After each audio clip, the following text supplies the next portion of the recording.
Bonjour. La diplopie est la vision double d'un objet unique.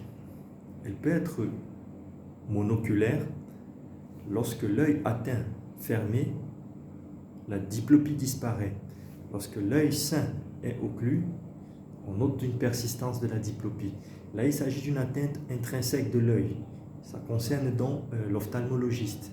Pour ce qui est de la neurologie, on s'apesantira plus sur la diplopie binoculaire, qui est liée à une perte du parallélisme des globes oculaires. 3 nerfs crâniens sont concernés en général. Il s'agit du nerf oculomoteur, qui est le nerf numéro 3, qui permet les mouvements de l'œil vers le haut, le bas, l'intérieur, et aussi qui gère la paupière et la constriction, la dilatation de l'iris, des pupilles. Ensuite, on a le nerf trochléaire, qui est le nerf numéro 4, le nerf crânien 4, qui permet le regard vers l'intérieur et le bas. C'est pour ça qu'on l'appelait jadis le nerf pathétique, parce qu'il est à l'origine de ce regard qu'on caractérise de pathétique. Et enfin, on a le nerf abducens, ou 6e nerf crânien, qui permet le regard vers l'extérieur. Quand on parle d'abduction en médecine, il s'agit du déplacement vers l'extérieur par rapport à la ligne, à l'axe médian. Alors, on peut avoir une diplopie verticale lorsqu'on a une atteinte notamment du 4e nerf crânien.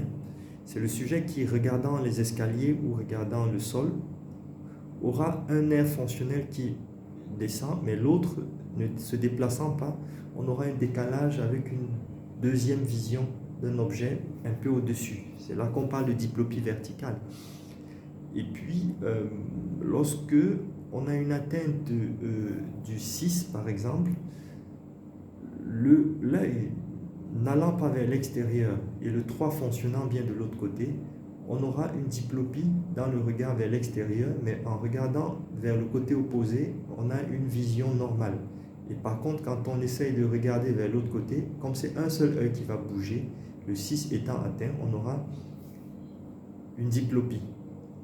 Et avec un strabisme convergent, c'est-à-dire l'impression que les deux yeux se regardent. Par contre, une atteinte du 3 peut donner un strabisme divergent. C'est-à-dire, lorsque le sujet va vouloir regarder vers l'extérieur, une pupille va se décaler, pendant que l'autre sera fixe. Par contre, en regardant là, les deux seront parallèles. Donc, voilà un peu expliqué comme ça schématiquement le mécanisme qui génère cette impression de diplopie, c'est-à-dire de vision double, avec un strabisme qui peut être apparent lors de l'examen, qui consiste à faire ce qu'on appelle la poursuite oculaire, lorsqu'on demande au patient de suivre le doigt du regard et on agite le doigt sur le côté, le haut, le bas. Alors, quelles peuvent en être les causes? Il faut savoir que de la périphérie vers le centre, on peut avoir une atteinte du muscle oculomoteur proprement dit, dans le cadre des myopathies. On peut avoir une atteinte de la jonction entre le nerf et le muscle, c'est le cas des myasthénies.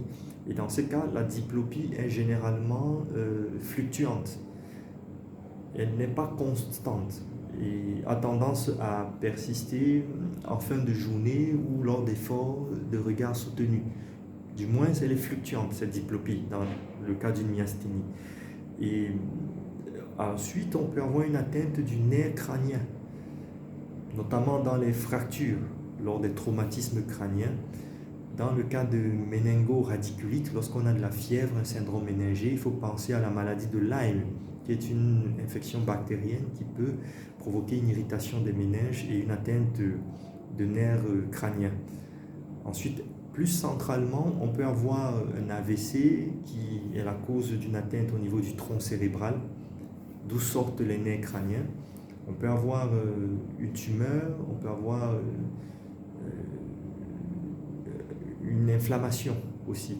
Donc voilà un peu de façon ramassée les différents secteurs d'atteinte qui peuvent occasionner une diplopie.